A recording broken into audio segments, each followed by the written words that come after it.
Hi guys, welcome back to the Improvement Season podcast. It is myself, Steve Hall, and Pascal Floor. What are we? The refurbishment company? Yeah. Men. We need just to start a new business. Would it be like Hall and Floor or Floor and Hall? I don't actually know. I don't know what comes off the tongue better. Hall and Floor, Floor and Hall. Yeah, They're both quite good, like last name, like they flow quite nicely. So, or you could combine the two together. Like, no, that wouldn't make sense, would it? Yeah, but I have from a logo perspective, a very simplistic, minimalistic, classic design logo to it. Very much sophisticated, and then also because I've been telling you that we are right now in the midst of watching all of the Harry Potter movies. I don't know why, but I have something like this, like British suburbs. Construction company, especially specialized in refurnishing floors and halls in the household. And actually, one of my clients, he burst out, he wrote LOL in capitals because I said the ghost's name completely wrong at the end of the last episode. I can't even, it's Meghan Merkel or something like that, or Moaning Merkel. Yeah, I think exactly. That's what it is. I called it like she Meghan. was really annoying in the movies. Really annoying. Which is good, especially also here with, what's she called again? Man, we were just watching the movie. How could I Hermione. How could I have forgotten the name of the woman who worked at the ministry, who then became the principal of Hogwarts as well? What's her name again? Oh, yeah, I don't know her name, but I know who you mean. I know what she looks like. I can picture her in my head. Yeah, and this is always, if you can write a character that you immediately hate, and everyone is agreeing to it, that this person is awful, then you did a fantastic job in creating kind of a villain, you know? It's kind of the same when it comes to Berserk. Everyone hates Griffith. Everyone. He's one of the most hated characters of them all. And this is why I love him, because it's so well written that everyone comes to the mutual agreement that he is a freaking awful man. Right, and it's kind of the same when it comes also to her. What's her name again? I have to Google it real quickly, Steve. But go ahead and say something in the meanwhile. I was trying to think of another character who's just like purely hated, like they're just an irritating character. But I can't.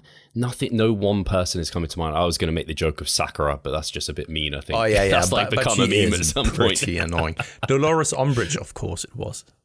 Okay. Yeah. She's not like a main character, so it's easy you'd forget that name. Yeah, but of course in that part she is. Especially she does horrendous things. With that pen that scratches in the back of your hand. Yes. Which is awful, man. What a torturing device. Yeah. I remember because she takes Harry in that room and just like tortures him basically. Yeah, I remember that scene. Have you finished them now? No, we are now. No. So yesterday we finished part number 5, which is of course Half Blood Prince, and now we are moving forward to the Hollows. What is it again? Hollows of Death. Willow? No, I don't even know actually. I'm the wrong person to ask about these sort of things. Names. It's always. When I was younger, I was always kind of priding myself with remembering names pretty well, and also numbers, kind of telephone numbers. Thing is, that the older you get, the more names you have heard, the more telephone numbers you've seen, and the more you start to forget about them, because your mind starts to realize that you don't need to remember all of the names, you know? I get concerned that I'm going to forget important numbers, like we have like a box outside that has some spare keys. Like I need to remember that code, or like my code for my cards. Yeah, the police. I might forget that. 911. What was it again? Wrong country. Yeah. So yeah, I just get concerned I'm going to forget things that are actually important. So I'm like, if I hear anything else, I'm like, forget that. I only need to know like Charlotte's birthday and our anniversary. That's fine. Nothing else. I forget those things easily enough. Yeah. There was also that time where you knew the birthday of everyone around you, and now it's just like, I sometimes even forget my own age. So don't blame me if I'm then forgetting the birthday of someone else.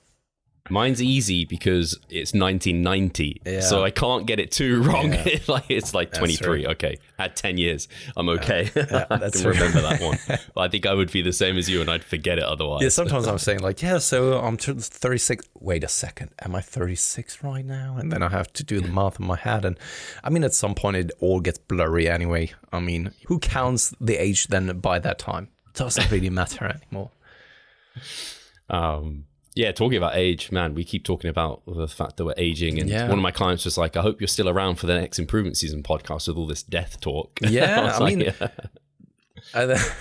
we don't want to make it into another episode talking about mortality and all that kind of stuff. I'm thinking about this enough already in my spare time. But of course, it is something that is constantly on your mind, especially when you're growing older. It's just a thing. And you never really understood it when the parents were concerned. Especially like Katie's mom is also someone who is, of course, often concerned with her health. She is a very healthy individual, especially when you saw her when we were getting married, and she's already in her mid-60s. If I compare her to my mom, who's also in her mid-60s, there's an age difference just from the appearance and probably also biological age. Of how healthy the entire system is, of like, I don't know, a discrepancy of like 23 years or so, because one was just like smoking, sleep deprivation, stress, and alcohol and all that kind of stuff. And then Katie's mom, very, very healthy. And you can see this. Yeah, I don't know where I heard it, but I often think about like, Steve, do things today that's going to make tomorrow Steve happy. But I also think about, Steve, do things this year or this time that's going to set you up in 10 years' time where Steve's going to be like appreciative of what Steve did back then. Oh, but that's hard. That's hard to people to think about. And certainly when I was 20 or younger, before I don't know, even once I got into my 30s is where I started to appreciate that more. And I think thankfully for us, bodybuilding is a lifestyle. I think if you do it sensibly, it can be a lifestyle that is very like health promoting in so many ways. I say do it, I can't remember what I said, like intelligently, not properly per se, but obviously you can abuse bodybuilding, so it's especially enhanced, but natural too. You can do it in a way that's not particularly health promoting. That's also why I think that the retention span of bodybuilders or those who are competitive is fairly low. You have a handful of people who compete like several times, but I think because of this, they all know each other, and this is why there's a healthy way of competition. But there are so many things who compete once and then stop, which is totally fine. Of course, if you just set yourself the target and the goal of doing it just once to prove a point, for example. But for so many people, unfortunately, especially female athletes, it has more so to do with psychological and physiological health reasons. That after, especially the post-show, they are completely falling apart, which is an unfortunate and also tragic thing, to be honest. Yeah, I think some women can get away with it better than others, but if you don't have a very educated approach or coach, it can get really, really hard. And also, I think there's also an element of, again, you have that short-term mindset, and I think some can think that they are in a healthy, good position and it's okay what they're going through, like staying leaner, maybe not having their menstrual cycle, and in fact, they're thinking too much in the now and not in the future. Oh, yeah. Which I've begun to appreciate more. It's like the drug addict, coaching, who is still in denial that he has a problem and he is an addict. Everyone around him already has noticed and wants to talk with him. But he's once again clearly living in denial and just not acknowledging that he has a drug issue, right? Up until the point where then something severe happens. And how is your deloading, right? So your health is good. Or you're feeling decent, I hope. Yeah. You were dealing with a cold, though. You're sounding better. Yeah, a little bit. I mean, it's just the season, you know. Tony is still in the kindergarten, and I have the feeling that as long as kids are in the kindergarten, you're way more susceptible of catching a cold as well, because they're just like those small little bastards walking around and just like throwing germs at you, you know. And and you can't protect yourself from it. So I think that once Tony goes to school, and we can already see it on Hugo as well, that ever since he goes to school, he isn't really as often sick anymore. And he's someone who gets very, very easily sick when it comes to kind of a runny nose or some kind of coughing or so. And right now, it's a mild sickness. Nothing that really hampers me, nothing that really big time impacts me. A little bit of sniffing here and there, but that's basically it, which is good because it comes at the perfect timing. And I think that I will be ready again to hit the gym here on Saturday. That's the plan at least. This time I trained all the way up to Sunday, and then I decided to actually take a full, not an entire week full of rest, but more like from Monday to Friday, effectively 5 days, and then hitting the gym again afterwards. For me personally, once again, it's also something that you've kind of played with and you've got way more flexible about when it comes to the approach of a deload. Something there as well. I mean, there are so many ways how you can structure a deload. Main thing is you are recovering, you're giving yourself a little bit of a break. The way that the break looks is entirely individual dependent. It's also externally dependent. So what's going on in your life? Does it make sense to even hit the gym? Does it make sense to just stay at home for like 5 days, for example? And yeah, for me personally, I just like it to have a little bit time away, but then be back at the gym a little bit earlier again, instead of having like effectively 10 days where you're then having like very light training sessions in between. Yeah, I think people still upset. It's funny, you see deloads come into, I guess they came into the foray because of Max Coleman's study, and so they were talked about a lot, but they seem to like come in and come out of the fitness industry. You see them come in and come out. And yeah, I think I'm with you in terms of a deload. People really like to overthink them, and it's just like, hey, do something that's low stress, underloading, don't fatigue yourself. If you want to go in and do some light work, feel free to do that. You don't have to obsess about kind of load, reps, everything. Just take it easy. And I think a lot of people struggle to do that. And if you struggle to do that, do what Pascal's doing. Don't go to the gym. Just remove yourself from it. And then you can come back in and I think then sometimes people feel like they come back weaker or worse or something. I think normally they're just trying to go too balls to the wall initially, and they just need to like lead themselves in. Yeah, not only that, I also have the feeling that the less experienced you are, the more it may impact you, because those movement patterns haven't been that ingrained yet. And that's why it may feel a little bit rusty once you come back into the gym. But it's also, like you said, Steve, you're not going in there and you're all of a sudden doing kind of, highly complex movements. That's not what we do in bodybuilding, to be honest, especially not when you're doing machine-based movements. Your strength shouldn't really be impacted negatively that much. And if it is, then something else is probably wrong. It's definitely not, I would go as far in saying like it's very likely, maybe even definitely, not the reason that some neurological negative adaptations have taken place, and because of that you've lost strength and now you are weaker than before. No, that's very, very, very unlikely. Yeah, normally someone, I don't know, they've like dieted through their deload or something harshly, or they've increased their steps massively. Yeah, or they've expected to have dropped more fatigue than they actually did, and they are then, just as you said so, Steve, went in there into the first week and expected to be able to hit higher numbers. So fatigue hasn't really been dissipated, and also they are expecting that they are stronger than they actually are. And then they think that they have lost strength. Yeah. A lot of people still are under the impression that they need to like progressively overload every week. So they like finish the week pre-deload, and then they try and come in week one trying to beat that week pre-deload. It's like, that was like your highest, most intense training. Unless you're super like novice, you're unlikely to now be able to achieve that super easily. It's going to be hard to get there again. So then comparing like for like weeks helps a lot of people, where they're like, oh, light bulb moment. Yeah. There's a threshold for overload. I don't have to try and beat it every single time, or I'd be the strongest person in the world. Yeah, and then one more thing. I think that, I don't know what it is about also deloads. It's kind of the same sentiment as something like training intensity. People are getting very emotional when it comes to discussing a deload. You don't want to take a deload? Then don't take a fucking deload. Be my guest, right? And maybe you pay the consequences, maybe not.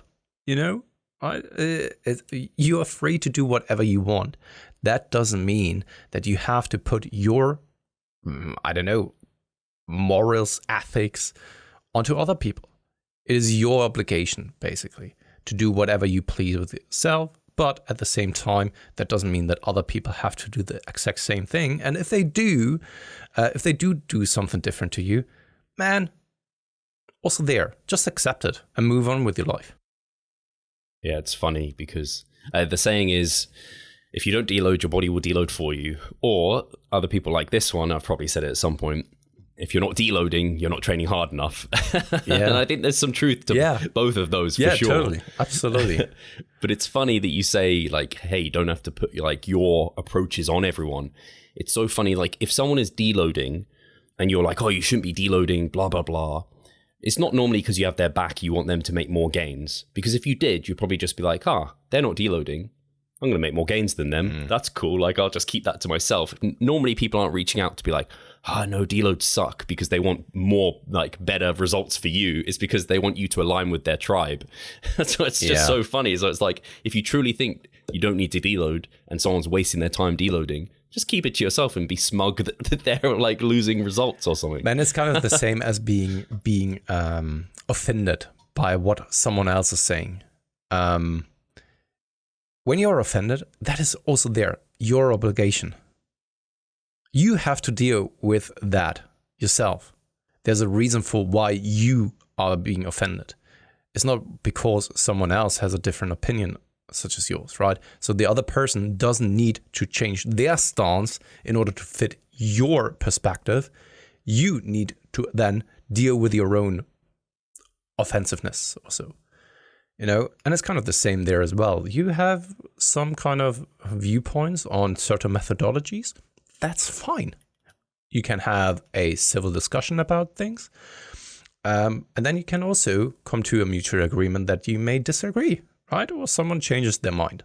But most of the time, we both know we are not ignorant enough to think that this is actually what's happening most of the time, especially not on the internet, right? And because of this, Keanu Reeves once said, "I'm too old to debate with people on the internet."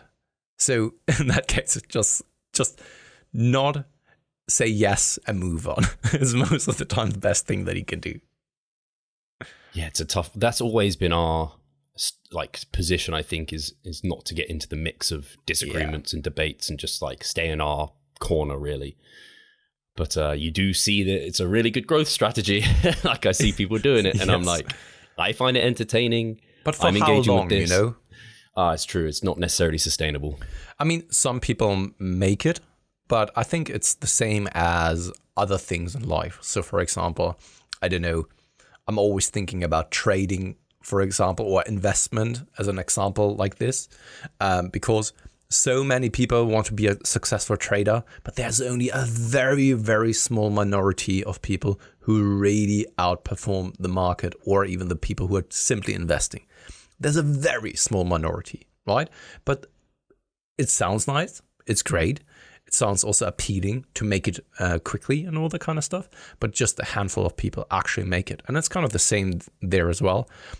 Maybe you rise quickly to fame if at all, because I think that many people use the strategy of being, I don't know, controversial, and they never actually make it. It's just they're just a person, and some people make it and then fall into irrelevancy quickly afterwards as well, because if you attract a certain audience that is fed by controversial topics, they always want more. They always want a more extreme approach. And how sustainable is this?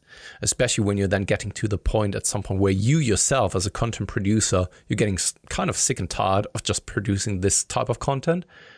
Also there, most of the time you fall into irrelevancy. Yeah, and I can only imagine doing that sort of content is stressful. Like, yeah, I don't enjoy conflict. Some people do actually enjoy conflict, but I'm not one who enjoys it. So yeah. I'll just state my piece. I don't have to necessarily involve someone else in that matter.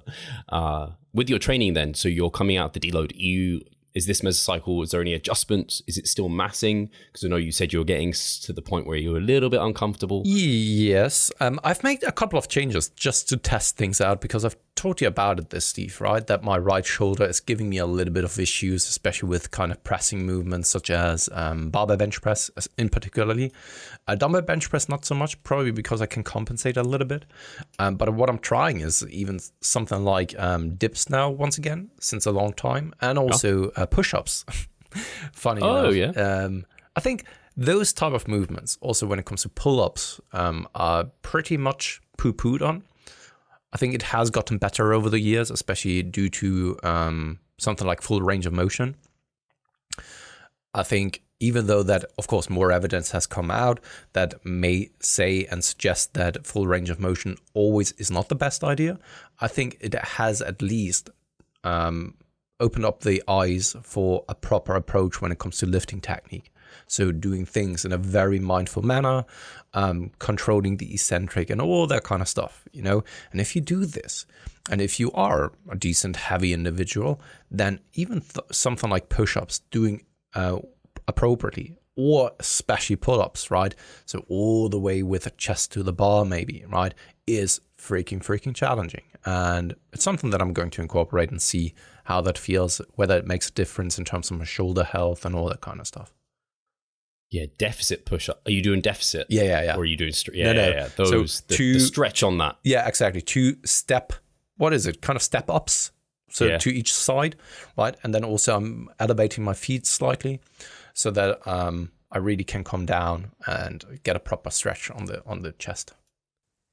I don't often think to do push-ups because I always just think of standard push-ups. But I think that's a good idea. I might think about incorporating something similar to that at some point. So to be fair though, you can't do them as the first mover unless you have like a weighted vest or you are able to put some plates on your back, because otherwise you're just ending up wrapping things out pretty much. Pause for 5 seconds. yeah, absolutely. But I think if you then have, I don't know, a different form of pressing as the first mover, for example, maybe 2 sets or so pre-exhausting it in a different pressing movement, and then heading over to something like a fly variation, and then on top of it all, finish things off with maybe 2 sets of push-ups. So instead of doing like 4 sets of pressing, you split it up to alleviate a little bit of the pressure on the shoulder joint, so that you're then having only 2 sets of heavy pressing and then 2 sets of a push-up. This could, in my opinion, be a feasible option of creating a program. It's funny you mentioned also pull-ups, because they were always bread and butter for me. Like I'd have them in, they're just standard. I'd have a variation of pull-ups. I can't remember the last, actually, maybe it was like 3 or 4 months ago I was doing pull-ups, but I haven't for a while done pull-ups, and I've been experimenting with heavier like pull-down movements instead, because I always kind of thought pull-downs less than 10 reps didn't feel the best, and they still feel a bit off for that. So yeah, I might actually try incorporating pull-ups again. It's funny, Steve, because that is also what I did over the last 2 to 3 mesocycles when it comes to pull downs. But I can only do this with a narrow grip or kind of a neutral grip pull down. If I had something like a pronated medium grip, for example, or even supinated, I can't go as heavy on lat pull downs, and I have to be in a more higher repetition range. Whereas when I have those hammer grip, whether it's narrow or medium grip, I can go much heavier and be still then in the repetition range of like 6 to 12, somewhere around there, to then mimic a heavier version of something like a pull-up, for example, as well. That's interesting. The other thing I'll say, I don't know if any other people experience this, but for some reason I've been using that really narrow hammer grip pull down for the heavy reps, and my forearms and biceps get the gnarliest pump, and I'm just like, I don't like that they're more pumped than my back is. Like they're completely pumped. So I'm like, I'm going to have to, I've only had them in for a meso, but I'm like, that's got to get rotated out for like, maybe I need a single arm movement that doesn't incorporate as much forearm flexion and bicep, because my arms just like to take over. On that note, Steve, so here last weekend, it was the Revive meetup. And unfortunately, I couldn't participate because my flights got cancelled. In London, though, which is quite funny and weird at the same time, because in Berlin it has been snowing and it's very, very slippery.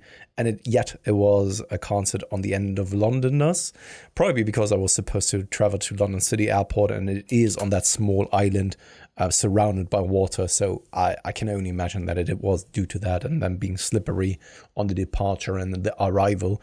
Anyway, Steve, basically, all of my athletes have told me one thing about you. And that is that you are much more massive in real life than you are in reality. And everyone was blown away by your humongous size overall. I think that you are someone who's quite underestimated by social media, and also maybe even by yourself even.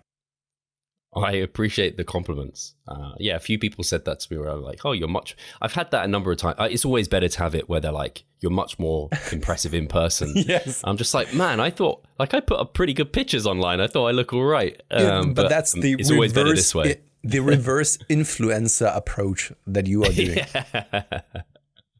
That's very nice to hear that, a few people... And man, that gym, the cut has some epic overhead lighting. Like, it's just gnarly. Like, I'm like, hey, I didn't know my triceps were striated, and you just like flexed me like, what? They're striated? What's going on? So that was fun. And yeah, man, that was first of all, huge shame that you weren't there, because one, it would have just been amazing to have you there for multiple reasons. Just to have you like by my side, and for your clients too, because I know they massively missed that they weren't able to see you there, but great, they still had a great time. And like I said, you would have just like really enjoyed yourself. And the cool thing is, it was just super like low stress. We just kind of all met up, super chilled. Everyone just went through their workouts. We went out for burgers afterwards. And yeah, it was all the way from like 10 a.m. through, I think I got home at like 5 p.m. or later. So it was like a long stretched out period of time, but it just went in a flash. And the thing that it just massively humbles me, that our clients are just all so great. Like, they were just so nice and like really like down to earth, humble individuals. Fun though. Like, no, I'm just there was no asshole, thankfully. They're all just legends, quite literally like legends. And like, you can bring together essentially like 20 strangers and just be like, they all just emerge. And like you said, some of your guys were exchanging numbers. I heard people being like, hey, what's your Instagram? I'm going to follow you. Like, people have made true connections and friends just from like one interaction there. So yeah, it kind of, as we were talking off air, we were talking about like online coaching and how there's like AI now, and we've talked about it before, is it going to take over and stuff? I'm just like, man, moments like that remind me how important that human connection is.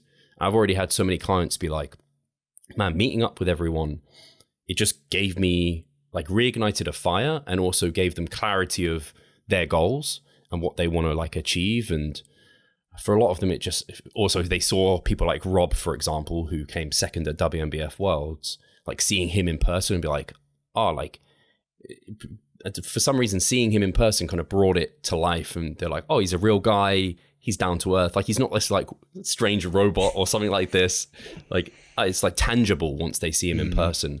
And I think that inspired a lot of people. And yeah, it's just so humbling to the fact that, hey, we can just like reach out to some of our clients, get them together, and they're just awesome people, and you can just have such a fun time. I'm super grateful of the community that we've been able to create. No, absolutely. Let's take a short break, and then I have something to say about this as well. Do you not see the progress you would like? Are you sick of writing your own programs? Or perhaps you need some accountability in order to stick with a plan? Then it's time to start working with us. We at Revive Stronger offer a truly personalized coaching service. You'll get more than just an email with some macros or random cookie cutter program. With Revive Stronger, you will be the center of our attention. You will receive your own fully individualized training protocol alongside a customized nutritional strategy. We created the coaching around your needs, wants, personal preferences, and your own unique lifestyle. Every single week, we delve into your program in order to make appropriate adjustments so that we we get the most out of your time and the best possible outcome. We help both female and male athletes to seriously change their body composition by adding more muscle mass and decreasing fat tissue. No matter if you're a competitive bodybuilder or just want to look better, if you need help with your progress and taking your physique to the next level, our coaching is for you. It's time to make a change. Sign up today and let's revive stronger. I think that whenever we hosted the London seminar in the past, this is also something that was very clear and apparent afterwards, that is, of meeting like-minded individuals, having chats, spending time together, because how often do you have something like this? Not very often, simply because we are spread, sometimes even across the entire globe. Also this time, one of my athletes, Christine, came all the way over from the US as well. She, of course, it wasn't just for the get-together, but she combined it with a trip to London with her mom. But at the same time, something like this, how often does this happen? Not very often. I've just recently talked to someone as well who just told me, like, I don't have anyone in my environment who is into bodybuilding. Right? And then all of a sudden you're meeting up with 20 other people who are also following the same people. It's not just the meatheads that you meet at the gym who are in their mid-50s telling you like that you should squat this way to engage, I don't know, to keep your quads under tension and all that kind of stuff. You know, it is the people who are also following the same accounts, maybe interested in the same topics as well. And then it's just easier to connect, because you have something to talk about. It's also why when you're just getting older, it's just harder and harder to understand the younger generation, because you're getting so disconnected from what it is that they are actually interested in, you know?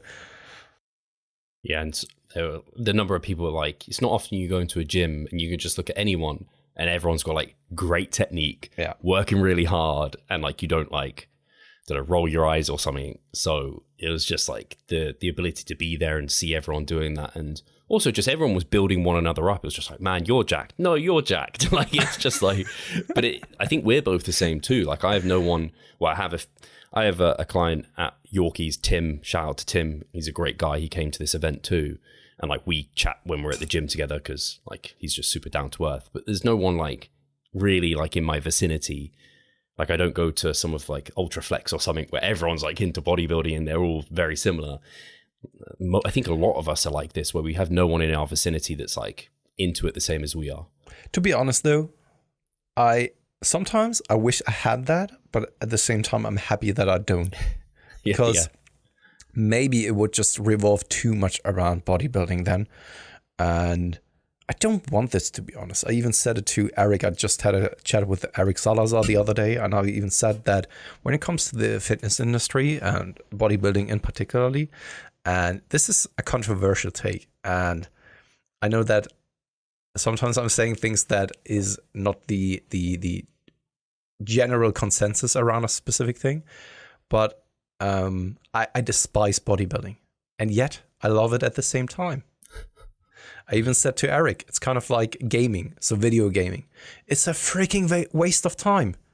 A freaking waste of time. And yet, I do love playing video games, knowing that it's a freaking waste of time. And it's kind of the same when it comes to bodybuilding. I despise it. I despise so many things around it.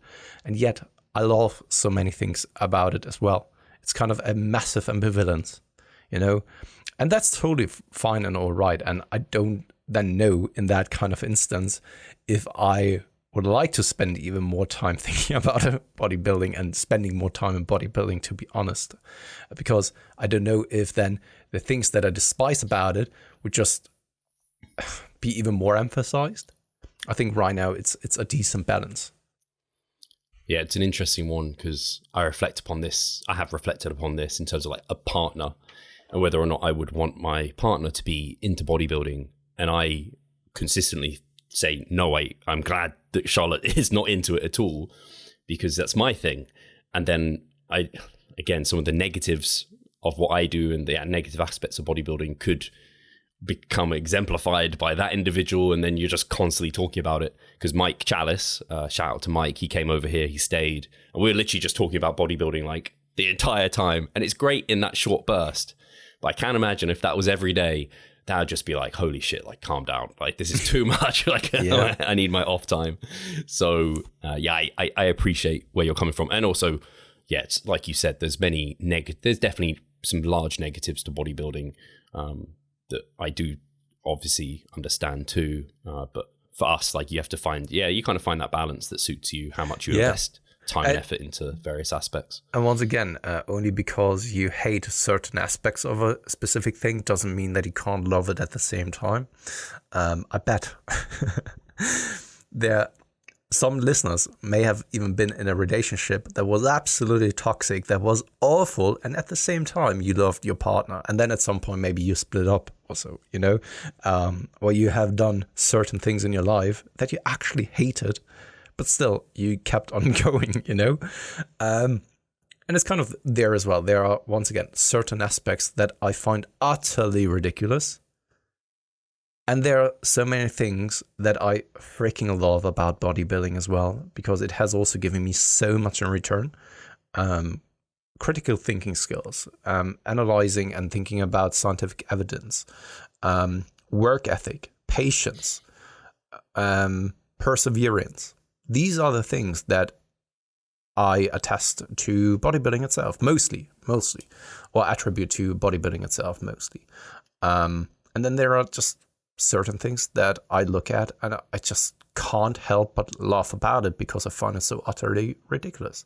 And I don't have to actually talk about what it specifically is, but there are plenty of things that I can think of that is just like a joke in this industry, But once again, at the same time, there's so many lovely things about it.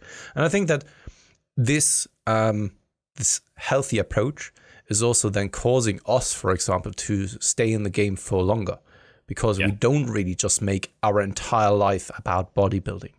Because if then something comes up and shatters your reality, you have nothing left, It's kind of, you lived a lie maybe, and also there are so many other lovely things in life that you don't really want to miss out on just because you want to move a machine 30 centimeters up and down. Yeah, I think there's that fine line. It's not really, I don't think it's as fine as a line, but you don't want to have this blinkers approach like you might in contest prep, which I think you need to have for maybe 3 months of contest prep, where you have blinkers on, you're all into bodybuilding. Nothing else matters, almost. Not quite that extreme, but that kind of very focused approach. But if you have that to your entire fucking life, you're going to burn out incredibly quickly.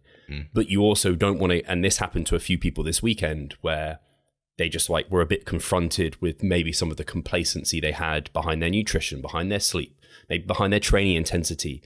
And they're just like, hey, there's some people here that I aspire to be a bit more like. I'm just going to level up my game a bit more because I've let it go a little bit, and I actually do want what maybe they've got, or I do want to get those extra little gains. So yeah, I think you make a great point that it breeds longevity. And I think actually having community like the one we have at Revive Stronger, I think that helps because you have your people to talk to. And it's not like a tribe that's dogmatic. It's just like, hey, you support one another and things like this. You have similar interests. And funnily enough, I think probably at least half the people there were avid anime fans with Dragon Ball t-shirts or Naruto or whatever it might be on them. So that was cool to see as well. And some people were just like, I don't know anime. I clearly need to get into it. Yeah. And I mean, we've talked about it a couple of times already in the past, where it's, when it's go time and when you have to push down the gas pedal. But this allows you to actually then push it down, and you still have some leeway. You know that you can accelerate, and you know that you have some fuel in the tank. If you always push down the gas pedal, the chances of crashing are very much increased. And also, if you then need to go any faster, you can't anymore, right? And that's, I think, is the most important thing to figure out for yourself. How much am I able to push? How much should I push in certain situations? And what type of balance do I need? Because I'm also not the biggest fan of the terminology balance, because it always means a different thing to different individuals. If you are someone who gets a lot out of bodybuilding and you want to make it basically your entire existence, existence. Maybe this is what balance looks like for you, and that's totally fine as well. But for me personally, I don't want to do this. It's not as important for me to that extent. And I still can train hard. I can still very much take care of my nutrition, take care of my sleep, because it also fulfills me in other aspects. I would still do this, and this is one of those things, right? I would still do this if I wouldn't be on social media, if no one was watching. I would still do this simply because it's something that I've built up over the years, and also it's something that I just do enjoy. Yeah, it's interesting. I've recently interviewed Jeff Alberts and Eric Helms from 3DMJ, and this is basically something Jeff was saying at the end of our interview, like what's next for him, and he was like he has ideas of maybe competing, maybe not. He's still going to live the lifestyle though. So ultimately, he doesn't have to say he retires. He doesn't say he's going to compete. It's like if it's there, he very well go for it, because similar to he's just doing it. I've already mentioned the chat that I had with Eric Salazar. And this was one thing as well, because he asked me when is the next time that I'm stepping on stage, and I said I don't know. I will let the show come. Yeah, exactly. I even said Steve wants me to compete in 2024, but I'm just I let it come to me. As weird as it sounds, because at some point I will go into a deficit anyway, and if in the process then I'm realizing, hey, yeah, I'm feeling. I want to do this year, then I'm just going to commit to it and do this. For me personally, I don't need to map it out precisely to still go down that path. I'm walking down that path anyway, right? And at some point you're just at the crossroad where you then have to decide, am I pushing it any further? Am I continuing on that path, or am I now taking the turn into the gaining phase again? And that's why I let it come to me. And if it's there, it's there. If not, totally fine. My life won't look any kind of different. I want to experience, I'm just thinking both going to WNBF Worlds at some point and doing the whole experience together. I don't think that I have it in me, to be honest, Steve. The competition in Europe is just too... It is tough, tough. And also at the same time, I don't think that I have what it takes from a muscular perspective. Maybe from a leanness perspective, I could go down there, but muscularly speaking, I don't really think that I have it. And also from a symmetry perspective, I lack on too many areas to really, I think, make it to Worlds. And that is totally fine as well. You can be my assistant. My assistant. I can't remember what it's called. What do you have at powerlifting meets? You have someone who's your hand, or what's it called? They do the bits and pieces for you. He slaps you on the back and gives you, right? This is something that I never really understood. So when I was doing my last powerlifting meet, I was approaching then a 3 times body weighted deadlift. And one of the organizers that I knew personally, he basically hit me on my back. And I was just like, what the hell is going on? Because I'm someone who's a very calm lifter, I don't need to hype myself up and scream and shout. And he was just punching me on my back. And I was just, what's going on here?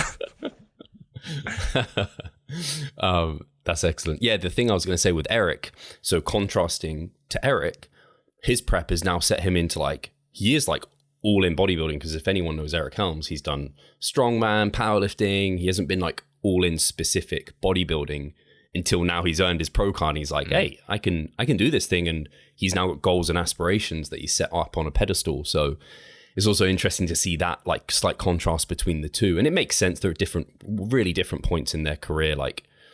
Jeff has competed 14 times now, 14 seasons, which is just crazy. So, yeah. Eric has done it maybe 5 or 6, something like this. It's so half. Still impressive. It's a lot. Yeah. So, and he's just turned pro. Jeff has been a pro for over a decade now. So it's different for those guys. But it's cool seeing that. And yeah, it's kind of inspired me to again, like I said, Eric's inspired me, especially he put it, a unlikely pro. That's kind of the way I think I've always looked at myself, as an unlikely pro. And I'm starting to believe it. I don't know where I was going with this, but it was kind of as a side note to your Like, you're going to live the lifestyle anyway. So this is like the contrasting approaches we're having. So you're the Jeff, I'm the Eric in this sort of sense. Yeah, and I'm I think the that's old totally guy, fine. you're the younger. Yeah, exactly. Sorry, Jeff, but we all know it's true. I mean, he brought his best at 53 years old, which 53. It's crazy. Yeah, I don't want to age him. Yeah, nuts. If I come top could 5. just remotely look like this at the age of 53, I would be very, very, very happy. Of course, we know that I won't get there, but at the same time, if I just remotely can get there, just looking fit, that's the thing. I think we'll look fit at 53. I think we do. I think that we are just the type of person who just continues to take care of themselves. Yeah, I can't see, like you said, that lifestyle's not going to go. Yeah, and also, Steve, can you? So when it is, so you recommended to me watching The Boys, for example, and I'm very grateful for this. I actually very much enjoy it. It's the first kind of Hollywoodish kind of production in a very long time that I did enjoy. Also because it kind of takes a piss at Marvel, and I think that Marvel, especially over the past couple of years, has become a joke when it comes to their productions, and it's also something that I do enjoy. But that's besides the point. When it comes to Hollywood movies, Hollywood TV shows, sometimes you have those characters there, and I know why they are doing it, that when they are in despair or when they are desperate, they are starting then to drink and bury their sorrows in alcohol. And I could never relate to that. So, for example, even if some very tragic things would happen in my life, I could never really grab the bottle. But this is coming from a person. I know people who have been alcoholics in the past. I'm coming from a family background. Without, of course, I don't want to review my entire background. But of course, I think that I've talked about it, that my especially father was drinking as well. Even my stepfather, unfortunately, was drinking and hitting my mom. So it's something that could be easier for me to go down that path because it has been how I grew up as well. And yet I'm looking at this and I could never do this, to be honest. And that's why I'm also confident that no matter what's going to happen, even if I were, I don't know, losing the ability to walk, I would still do something probably. Yeah, it's so strange how that you're so right in those films. It's so often if something goes badly, like they pick up the booze and they just start drinking. And I'm just like, I've never really thought about it apart from, I don't relate to that at all. Like if something goes bad in my life, it's not what I reach for. It's probably like a symbol, right? A message that they want to actually, and maybe it's a cultural thing. Maybe it is that in the US, it's much more common that people do this. Could very well be. I'm clueless about this. But this is the way that they are portraying when people are severely depressed and severely, I don't know, desperate in that situation. And I'm always thinking like, no matter what's about to happen, there are different things that I could see myself doing, but drinking or burying my sorrows in alcohol is not one of them. Because the saying is like, I don't know, that person who's had a long, stressful day and they're like, I need a drink. Yeah. Like, I've never had that. I'm like, no, I don't need alcohol. No. But I can see if you tried it, I wonder if then it would hook you a little bit because it must do something that people get addicted to. Oh, yeah, so sure. I'm not going to try that shit. Oh, yeah, absolutely. It's also numbing you. And this is probably why most people are actually going down that route. But I just wanted to say, no matter what's going on, like when we're aging and no matter what is about to happen, I can't see right now at least, and I think it's easier said than actually, because you never really know what's about to happen in the future. But I couldn't see myself deviating drastically and just becoming sedentary again and just not moving at all and becoming very unfit. You need to bring the boys into the gym. As your boys. Yeah, absolutely. I think Hugo is not the type of person so far who would enjoy lifting. Whereas Tony, on the other hand, I think you can, and this is maybe something that you are seeing in them, which isn't really there, of course, right? And it's kind of the same as getting, for boys, always boys' toys, and then priming the the girls on buying kind of, I don't know, girls' toys. And it's kind of priming, you know? But at the same time there as well, I think that Tony is will become more like a sports person, whereas Hugo will become more like a creative type of guy. Whether this turns out like this, I don't know. It's maybe I'm just like talking out of my ass. This has just reminded me that my mum would say that I always like to pick out my own clothes, and I was very picky about what I would wear. But my sisters also used to dress me up as a girl very often. Steve, maybe you have a bright future in Berlin, in the drag scene in Berlin. So what would your drag queen name be? Stefanie. Easy. I've already thought about it. But Stefanie is your normal name. It must be something that is a little bit more catchy. Oh, it needs to be like Sally, the sexy Sally or something. Yeah. Or Starlight Stefanie or something like this. Yeah. Right? Oh man, Starlight's a frustrating character in the boys. Yeah, she is. But I do highly, if people haven't watched The Boys on Amazon Prime, I highly recommend it. What do you think of Homelander? He's a very interesting character, I have to say. He's super fucked. Exactly. And I don't know if you ever watched, what was the name again? Brightburn, I think it is. Oh, I've been recommended to watch that. It's like the evil Superman, basically. Exactly. And he's a kid still. And it also kind of is very much the same as The Boys, a theoretical construct of what would happen if someone were to grow up with those powers. We are always under the impression, due to the Marvel and DC universe, that most people would become superheroes. But what if those people with powers would become villains? What then? You know, and most of the time, just taking things into consideration of human behavior and human history, those in power most of the time abuse that power and become blind to fairness, or what other people would deem as fairness, you know?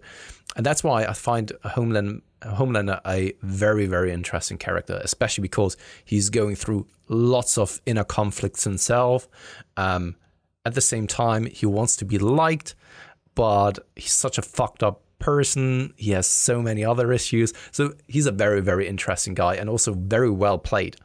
Yeah, super well played. You are afraid of him. Yeah. I can remember wanting him to be killed, but also being like, I don't want him to die. Yeah. Because he's great. Yeah.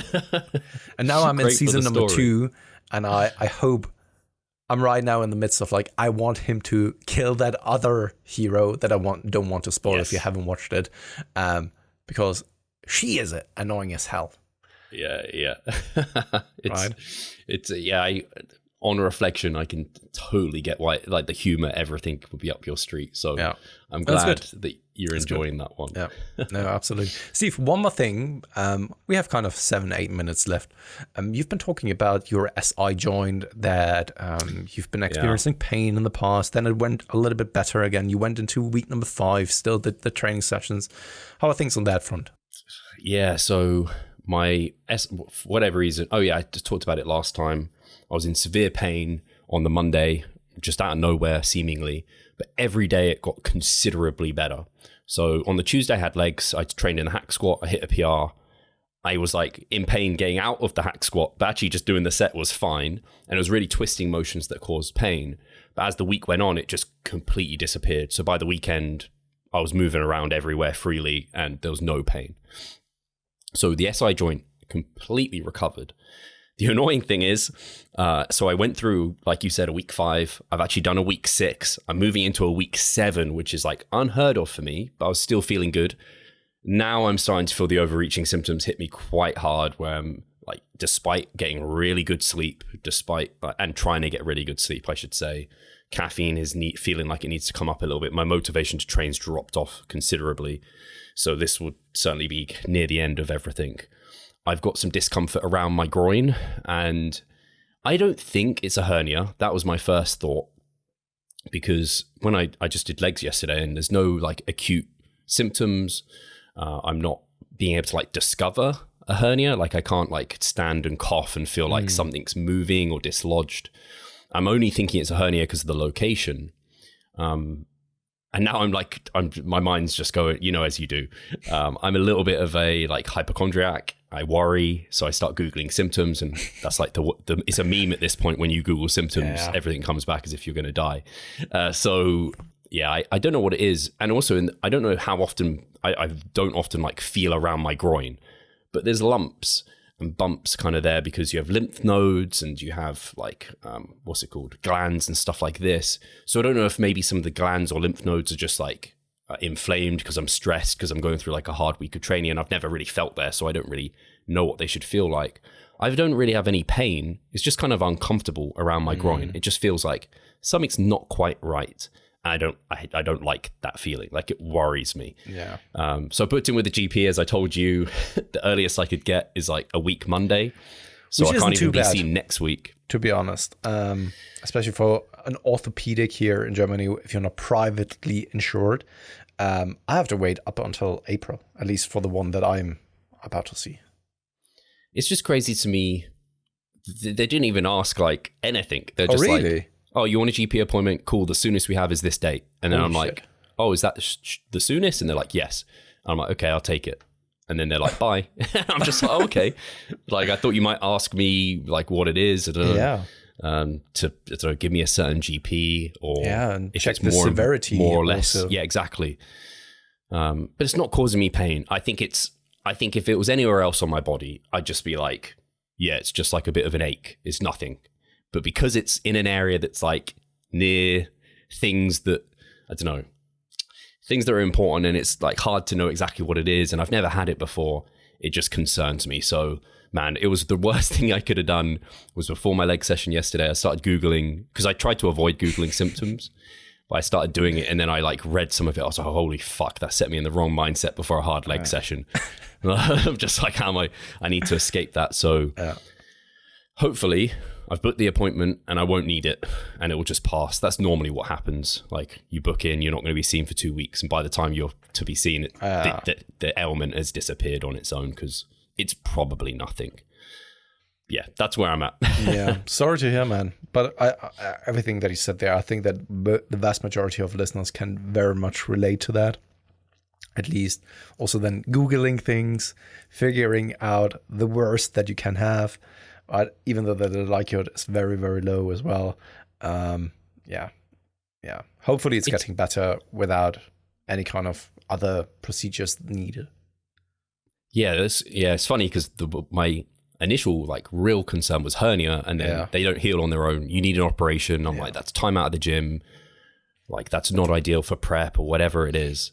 And then once I thought it wasn't a hernia, I was like, oh shit, so it could be something really way worse. And then I'm like, oh fuck, is that really likely? And I just, it's surprising how much it unsettles me. It's really bad. Like I don't feel like being present on social media. Like I get very internal and I get really in my shell, and I feel like it starts leading to like, really negative thoughts. And I'm like, that's not good, because I think like often mind follows body as well. Like you're going to, if you start internalizing it, you're going to make it feel worse, even though if it's not bad at all. I just had it recently with something, without going too much into detail, because it's also a little bit, it's not, I mean, I don't give a fuck. I can talk about it. So I had something on my ass, right at the butthole. And while wiping my ass, I was just like feeling it, and I was just concerned what it is. And then I was also jumping on Google to figure out what it is. And then, of course, what is it that you're finding? I can't really recall what it's named on English, but it is kind of a cancer right at the rectum. And I was just like, holy shit. Even though that is very, very unlikely that you have it, because it's a very rare thing to occur, I was just massively concerned. And I was very, very concerned. I couldn't even sit down here at work and do my job properly anymore.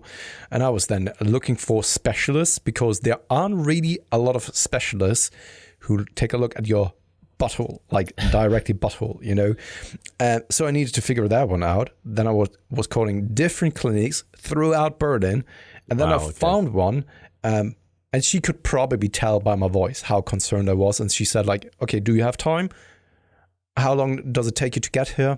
All right, get here now, right? And it took me around 1.5 hours to get there because it was on the opposite side of town.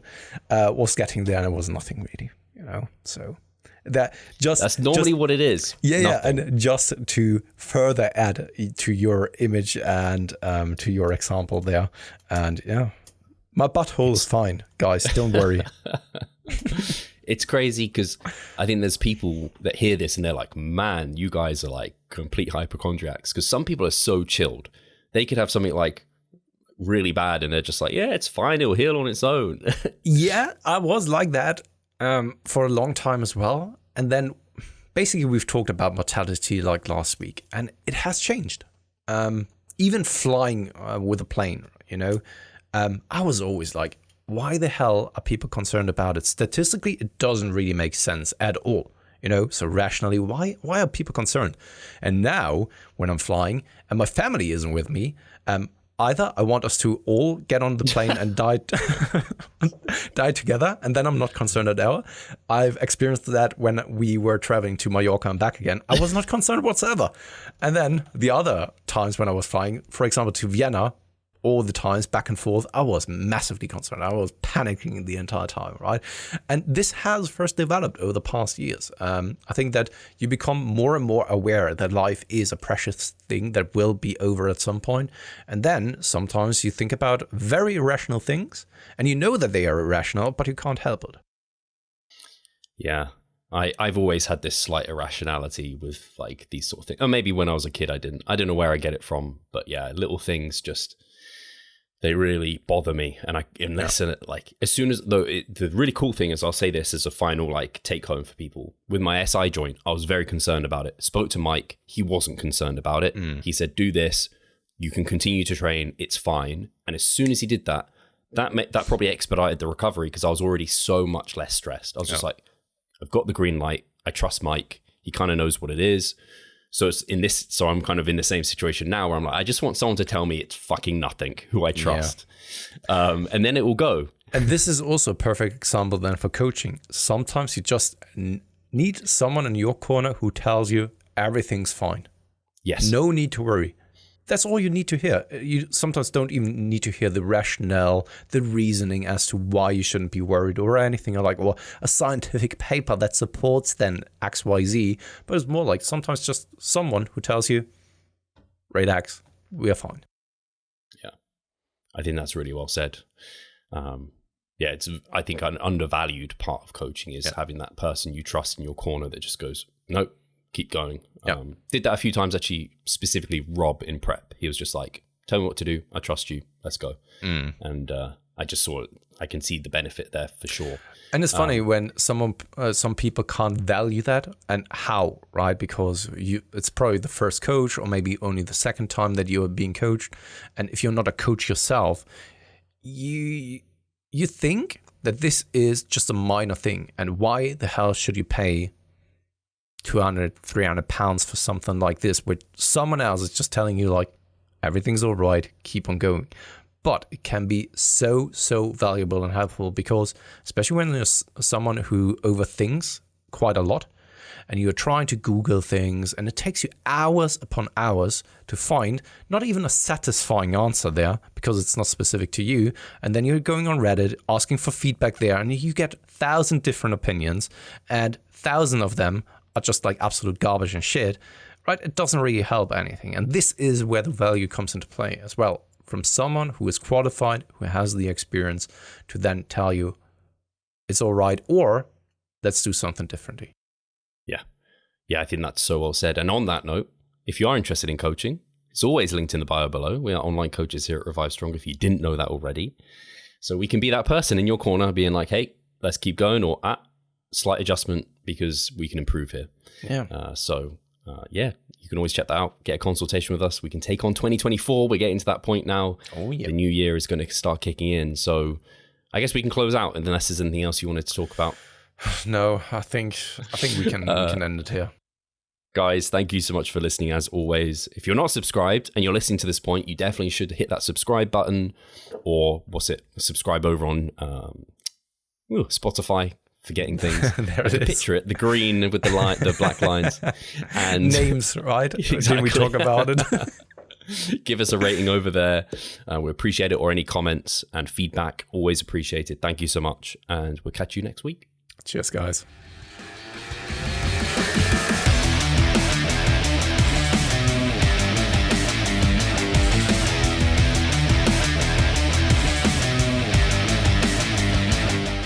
Losing weight fast while maintaining muscle mass.